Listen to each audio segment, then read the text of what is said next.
Welcome to Nellai robotics. இந்த வீடியோவில் ஒரு அனலாக் இன்புட்டை எப்படி ரீட் பண்ணி அதுக்கேற்ற மாதிரி நம்ம ஒர்க் பண்ணலாம் அப்படிங்கிறதையும் இந்த stm32 போர்டில் நம்ம பார்க்க போகிறோம். ஸோ ஃபஸ்ட்டு ஒரு ப்ராஜெக்டை க்ரியேட் பண்ணுறேன். ஸோ இப்போ நான் ஆல்ரெடி யூஸ் பண்ணது 446 அப்படிங்கிற ஒரு போர்டு. இப்போ நான் யூஸ் பண்ணுறது 091. ஸோ ரெண்டுமே வேறு ஒரு போர்டு.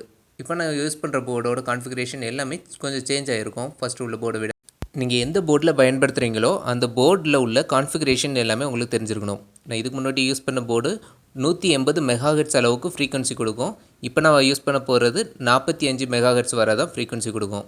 ஸோ இதுக்குள்ள கம்பேர் பண்ணி பார்த்தாலே அது 4 மடங்கு ஸ்பீடாக வேலை செய்யும், இது கம்மியான ஸ்பீடில் வேலை செய்யும். ஸோ இது எல்லாம் தெரிஞ்சிச்சுன்னா தான் நம்மளுக்கு ஈஸியாக ஒர்க் பண்ண முடியும்.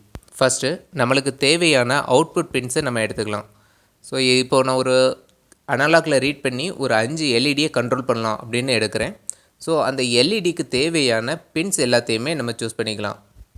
ஸோ பின்னை சூஸ் பண்ணும்போது எக்ஸாக்டாக என்ன பின் நம்மளுக்கு தேவையோ அந்த இதை கிளியராக பார்த்து சூஸ் பண்ணலாம். இதில் நான் D13லேருந்து D9 வரை உள்ள பின்ஸை செலக்ட் பண்ணியிருக்கேன். ஏ போர்ட்டில் 5, 6, 7, பி போர்ட்டில் 6 அண்ட் சி போர்ட்டில் 7 இவ்வளவும் சூஸ் பண்ணியிருக்கேன். C7 அப்படிங்கிற பின்ஸு. ஸோ எல்லாமே நம்மளுக்கு கண்டினியூஸாக இருக்காது, கரெக்டாக அது இது என்ன ஃபார்மேட்டில் இருக்கோ அதே மாதிரி எடுத்துக்கலாம். ஸோ ஒவ்வொரு எல்இடிக்கும் நான் பேர் வச்சுக்கிறேன். ஸோ நான் யூஸ் பண்ணும்போது அதை கால் பண்ணுறது எனக்கு ஈஸியாக இருக்கும். ஸோ ஒவ்வொரு எல்இடிக்குமே அதோட கவுண்டிங் படி பேர் வச்சுக்கிறேன். அடுத்ததாக ஆர்சிசியை நம்ம இனிஷியலைஸ் பண்ணோம். ஒரு கிளாக் சிக்னலாக நம்ம பயன்படுத்த போகிறோம் அப்படின்னா அந்த இதுக்கு ஆர்சிசி தேவைப்படும். இதில் நான் அதை பைபாஸ் சோர்ஸாகவே கொடுக்குறேன். அதுக்கப்புறமா லோ ஸ்பீடில் உள்ளது நம்மளுக்கு தேவையில்லை, அதை டிசேபிள் பண்ணி வச்சாலும் ப்ராப்ளம் இல்லை. அதுக்கப்புறமா ஏடிசியில் போய் நான் எடுக்கிறேன். இதுதான் நம்மளுக்கு மெயினானது. இப்போ நான் செலக்ட் பண்ணுற சேனலை பொறுத்து நம்மளுக்கு தேவையான இன்புட் பின்னும் இங்கே ஜென்ரேட் ஆகும். அப்புறமா கண்டினியூஸ் கன்வர்ஷன் மெத்தட் அப்படிங்கிறத நம்ம எனேபிள் பண்ணி விடலாம். ஃபஸ்ட்டு அது டிஃபால்ட்டாக டிசேபிளில் இருக்கும், அதை எனேபிள் பண்ணணும். அடுத்தது நம்மளுக்கு இதில் ஒரு பின் ஜென்ரேட் ஆகிருக்கும். PA1 அப்படிங்கிறதுல அனலாக் பின் ஜென்ரேட் ஆகிருக்கும். அது மூலமாக தான் சென்சார் மேலே இருந்து வர வேல்யூவை நம்ம ரீட் பண்ண போகிறோம். ஸோ நம்மளுக்கு இப்போ கிளாக் தேவையில்லை, மற்றபடி எந்த கம்யூனிகேஷனும் தேவையில்லை. ஸோ நம்ம இந்த இதை கோடாக ஜென்ரேட் பண்ணிடலாம். நீங்கள் இப்போ அனலாக் பின் யூஸ் பண்ணுறீங்க அப்படின்னா எக்ஸாக்டாக எந்த பாயிண்டில் அனலாக் பின் க்ரியேட் ஆகுது அப்படிங்கிறத பார்த்துக்கோங்க. இதில் PA1 அப்படின்னா அந்த PA1ங்கிறது நம்ம வச்சுருக்கிற போர்டில் எந்த பாயிண்டில் வரும் அப்படிங்கிறதையும் கரெக்டாக கண்டுபிடிச்சிட்டிங்க அப்படின்னா உங்களுக்கு யூஸ் பண்ணுறது ஈஸியாக இருக்கும். ஸோ இப்போது கோட் ஜென்ரேட் ஆகிடுச்சு. நம்மளுக்கு தேவையான ஃபங்க்ஷன்ஸ் எல்லாமே அதில் கால் ஆகிருக்கும். இதில் ஏடிசி நம்ம பயன்படுத்தி இருக்கிறத உள்ளே டிஃபைன் பண்ணி எடுத்திருப்பாங்க. ஸோ ஒரு ஏடிசி நான் அனலாக்லேருந்து டிஜிட்டலாக கன்வெர்ட் பண்ணுற ஒரு இதை யூஸ் பண்ணியிருக்கேன் அப்படிங்கிறத இனிஷியலைஸ் பண்ணியிருக்காங்க. அதுக்கப்புறமா அது நம்ம எப்படி பயன்படுத்த போகிறோம் அப்படிங்கிறது வர அவங்க ஒரு ஹிண்ட்ஸு கொடுத்துருப்பாங்க. ஸோ ஆல்ரெடி எல்லாமே டிஃபைன் பண்ணி தான் இருக்குது. இப்போ HADC அப்படின்னு கொடுத்தோம் அப்படின்னா நம்ம ஆல்ரெடி இங்கே ஏடிசி கால் பண்ணியிருந்தோம்ல, அந்த இதை நம்ம யூஸ் பண்ணுற மாதிரி ஆகும். ஸோ நம்ம இந்த கோடிங்க்கு பயன்படுத்தும் போது HADC அப்படிங்கிறதையும் நம்ம இதில் யூஸ் பண்ணலாம். ஸோ இப்போ என்ன பண்ணுறோம், ஃபஸ்ட்டு ஏடிசியை ஸ்டார்ட் பண்ணுறோம். ஸோ ஃபஸ்ட்டு ஏடிசி ஸ்டார்ட் பண்ணுறதுக்கு காலில் ஒரு சின்ன கோடு தான்.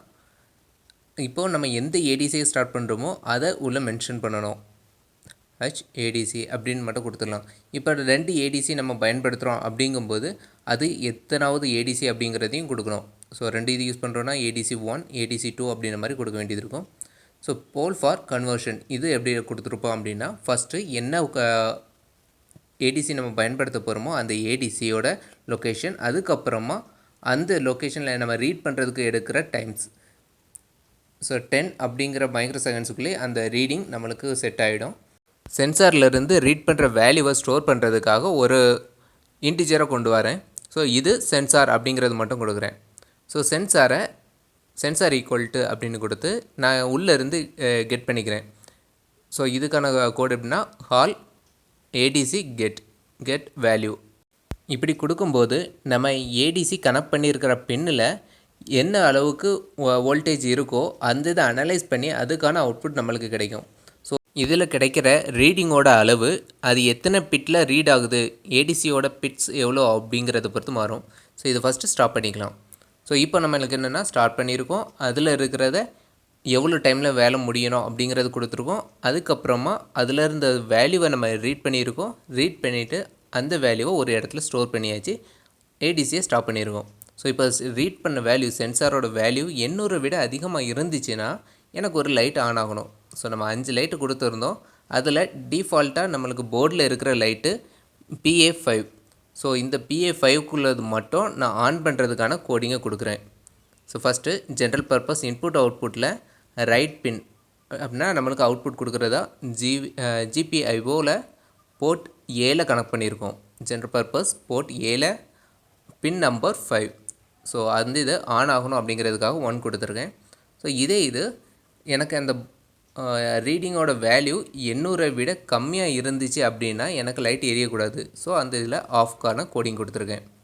ஸோ இதோட வேல்யூ எவ்வளோ தான் இருக்கும், எக்ஸாக்டாக சென்சாரோட வேல்யூ எதுலேருந்து எது வரை இருக்கும் அப்படிங்கிறது நம்ம பயன்படுத்திகிட்டு இருக்கிற ஒரு போர்டில் உள்ள ஏடிசி அது எத்தனை பிட்டில் ஒர்க் ஆகுது அப்படிங்கிறத வச்சே நம்ம கண்டுபிடிச்சிடலாம். ஸோ ரெசல்யூஷன் அதிகமாக பிட்ஸ் அதிகமாக நம்மளுக்கு ரொம்ப குவாலிட்டியான அவுட்புட் கிடைக்கும். நம்ம இதில் யூஸ் பண்ணியிருக்கிற ஏடிசி 12 பிட். ஸோ 12 பிட்டோட வேல்யூ எது வரை இருக்கும், மேக்ஸிமம் வேல்யூ எது வரை இருக்கும் அப்படின்னா 2ஓட பவர் 12 அப்படின்னு இருக்கும்போது வர வேல்யூக்கு ஈக்குவலாக இருக்கும். இதில் நம்ம ரீட் பண்ணுற வேல்யூவானது 0லேருந்து 4096 அப்படிங்கிற அளவு வரை இருக்கும். ஸோ இதை நான் ஒரு 5ஆக பிரிச்சுக்கிறேன்.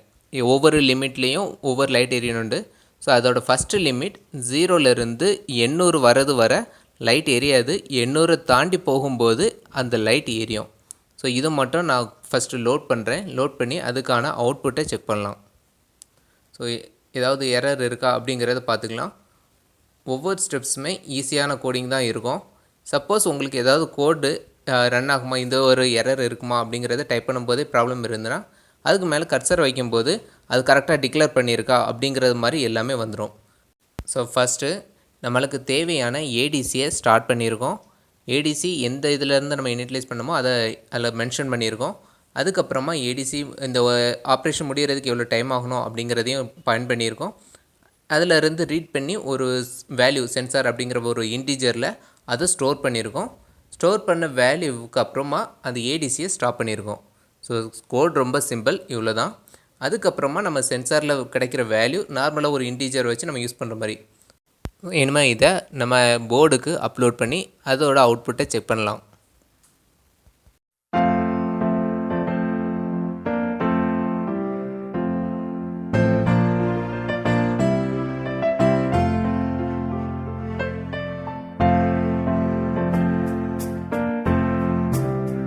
ஸோ ஒரு ஃபுல் ரொட்டேஷன் கொடுக்குறேன். இப்போ லைட் ஏரியல கொஞ்சம் மூவ் பண்ண உடனேயே லைட்டு ஆன் ஆயிடுச்சு. ஏன்னா இதோட மேக்ஸிமம் லிமிட்டு 4096. நம்ம 800 வந்த உடனே லைட் எரியணும் அப்படின்னு கொடுத்துருந்தோம். ஸோ கொஞ்சம் நேரத்துலேயே லைட் எரிஞ்சிருச்சு. ஸோ இப்போ இந்த லிமிட்டை நான் இன்னும் கொஞ்சம் எக்ஸ்ட்ரா வைக்கிறேன், 5 இதுக்கு மாற்றுறேன். ஸோ ஆல்ரெடி நான் 800 போட்டிருந்தேன். அடுத்து 1200, 2400, 3200, 4000. ஸோ 800 பிரித்து அந்த 4 லிமிட்ஸை கொடுக்குறேன். ஸோ ஒவ்வொரு லிமிட்டையும் தாண்டும் போது ஒவ்வொரு லைட்டாக ஆட் ஆகிட்டே வரணும் எரியறதுக்கு. ஸோ எல்லாமே பின்ஸ் எல்லாமே கரெக்டாக கனெக்ட் பண்ணியிருக்கா, எல்லாமே போர்ட் கரெக்டாக இருக்கா அப்படிங்கிறத செக் பண்ணிடலாம். ஸோ இதில் B6, C7 மற்ற எல்லாமே போர்ட்லேயே நம்மளுக்கு 5, 6, 7 அப்படிங்கிற நம்பர்ஸில் இருக்குது. ஸோ நம்ம எல்லாத்துக்குமே கரெக்டாக கோட் பண்ணிட்டோம் அப்படின்னா இந்த கோடை ரன் பண்ணிடலாம். ஸோ வேறு எந்த சேஞ்சஸுமே இல்லை. நம்மளுக்கு தேவையான லிமிட்டில் என்னெல்லாம் வேலை செய்யணும் அப்படிங்கிறது மட்டும் தான் நம்ம கொடுத்துருக்கோம். ஸோ ரன் பண்ணி பார்ப்போம்.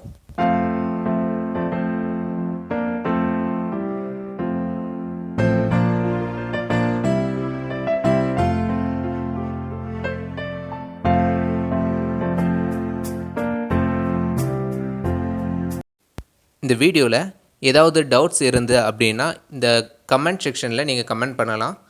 ஸோ அடுத்த வீடியோவில் BWM பின் மூலமாக ஒரு சர்வோ மோட்டரை எப்படி கண்ட்ரோல் பண்ணலாம் அப்படிங்கிறத பார்க்கலாம். ஸோ சப்ஸ்கிரைப் பண்ணாதவங்க சப்ஸ்கிரைப் பண்ணிக்கோங்க. தேங்க்யூ.